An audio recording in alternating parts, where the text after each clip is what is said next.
The thing is, Thomas, is you've owed me this 400 quid for the last year, and I still haven't seen a penny of it. So tell me, what are you gonna do about it, soft lad?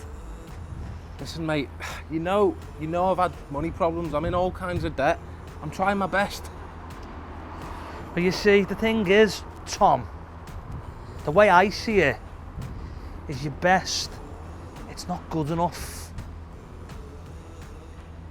So, my laddie-o,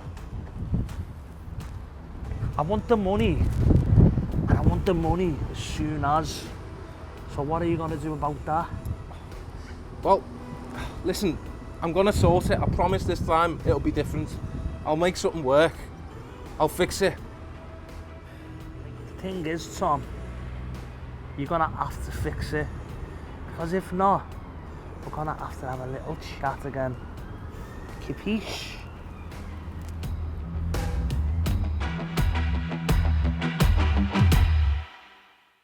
Okay, that was a very anxious looking Tom in our very own Life Room soap opera, Soapside. Hello, my name's Ben. I'm a learning facilitator at the Life Rooms. Today, I'll be discussing how problem solving and finding practical solutions can help manage our anxiety. It's not always the case, but sometimes our anxiety is caused by a specific issue, which if we can't solve, can leave us feeling overwhelmed and very anxious. What can help is to break the problem down, and at the Life Rooms, we follow a particular process. So first of all, you just ask, what is the problem?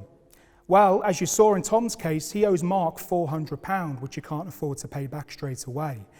Then what he'd do is he'd write down as many possible solutions as he could, and then kind of weigh up the pros and cons for each one.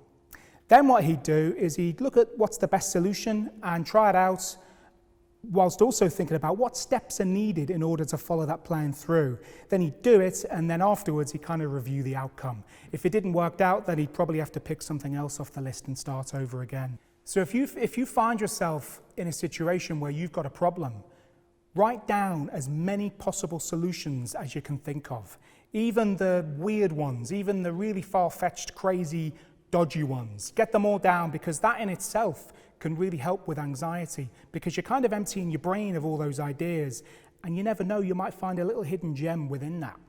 So thinking about Tom, these are his ideas. So he's got bookmakers, so basically going down the bookies and placing a few bets. Well, he could win, and if he wins big, you might pay Mark off straight away and have money to spare. But if he loses, well, you might be in even more debt, even more anxiety, even more trouble. Also, I've heard that, if you do gamble, you should gamble for fun and never to chase losses, or in Tom's case, debt. Plus, you may even end up going back for more and developing a bit of a bad habit. Okay, so that's gambling. The next option for Tom is to go the pawnbrokers. Okay, yeah, quick cash injection, but let's face it, you never get anything near what it's worth. And if you're selling something that means something to you, you might really regret it later on. So personally, I think these two options can be very low down on the pecking order.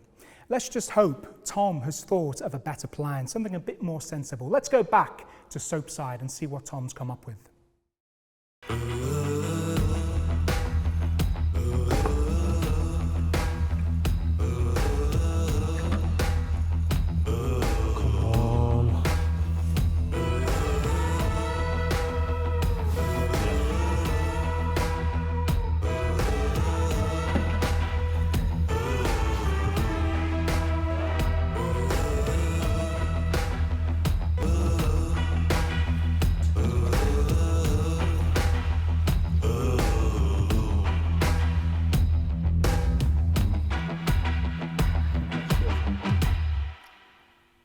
So I don't think money can grow on anything. So what are the pros and cons for this one? There are no pros. It's imaginative, it's creative, it's one of Tom's wacky ideas. So what are the cons? Well, you can't grow money on trees. I hope Tom's not still waiting. He's not, is he? Okay, well, let's just go and see what else he's come up with. this money. It's impossible. What am I gonna do? What am I gonna do? I've got to get out of here. I need to get out. I gotta get out. Right, that's it. I'm off.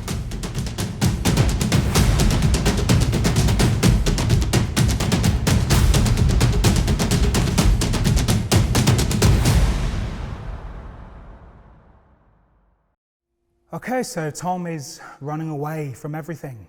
Let's weigh up the pros and cons for this plan. So on the one hand, it's a short-term solution. He doesn't have to face Mark. He can forget about it for now. But actually, he's going to have to face Mark at some point.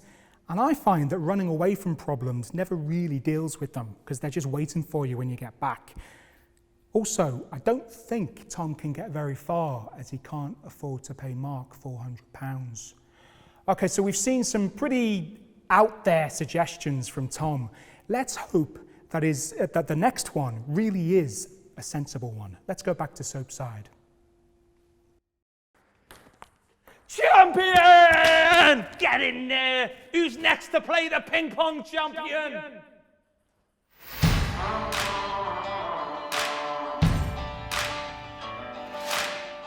You!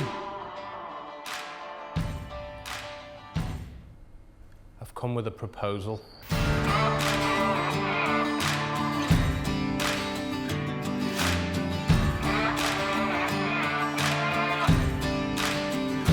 Let's play ball. I found a way to pay you back. What's the proposal? I'm gonna pay you back £50 a month. Keep talking. Listen, I'm gonna pay you back £50 a month for 8 months. It's much more manageable for me, and you'll get your money. I've got a contract here. What do you say? Let's have a look. Let's have a look. What do you think? Okay, this is your last chance. This might work. Don't mess it up this time. Your serve.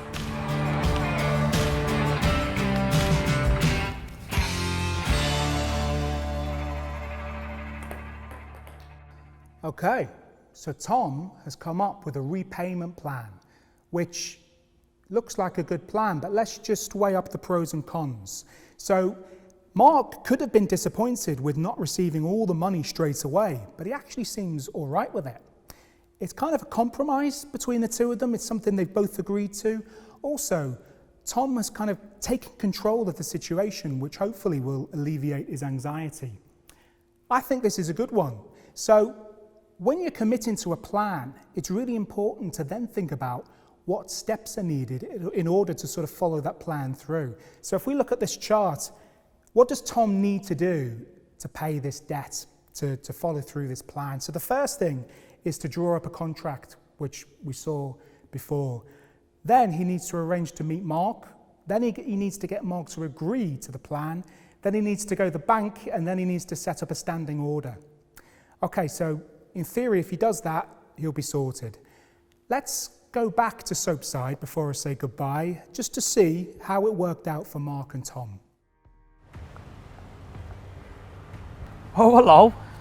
All right, mate. I've got the final £50 for you there. Nice one, Tom. I'm impressed. You finally got it paid, eh, lad?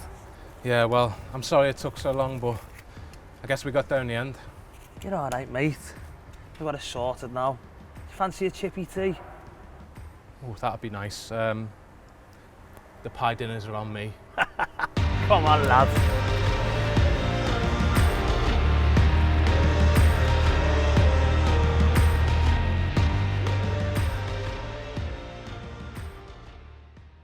Okay, so that was good to see that the plan worked out well. But it might not always be the case. If, for instance, Mark had refused Tom's proposal, then Tom would have had to have used one of his more outlandish plans or thought of a new one altogether, which is why it's all the more important to weigh up the pros and cons of each of your possible solutions. It's also worth remembering that not all problems are within our control, which obviously can make us feel very anxious. So it's worth reminding yourself that, hang on, This isn't something I can control. I know it's easier said than done, but we're wasting time and energy thinking about it. Hard one though, I admit. It's also worth remembering that sometimes we feel anxious with no specific reason, just because we feel anxious. I guess in those instances, it's worth trying to relax, just trying to find some distraction techniques. Personally, I like going for walks. That kind of clears the cobwebs for me, gets everything in order in my head. But Tom has actually got a video on the vicious circle that has a few suggestions as well that might be quite helpful. So just to recap the process that we've been talking about. First one is very simple, just ask, what is the problem? Try to make it as specific as possible. Then write down as many possible solutions as you can think of, even the daft and wacky ones like Tom's. Then what you need to do is, for each of them, weigh up the pros and cons, and kind of rank them if you want to, but select the best looking one and the most realistic looking one. Then think about what steps are needed to actually follow this plan through. Then do it. Then review how it went. If it didn't go so well, that's fine. Just select one of those other ideas that you've come up with. Okay, so that's the end of the problem solving video. I really have enjoyed talking to you. Please, we'd really appreciate some feedback, so you'll see a link under this video to fill out an evaluation form. My name's Ben, pleasure talking to you, take care.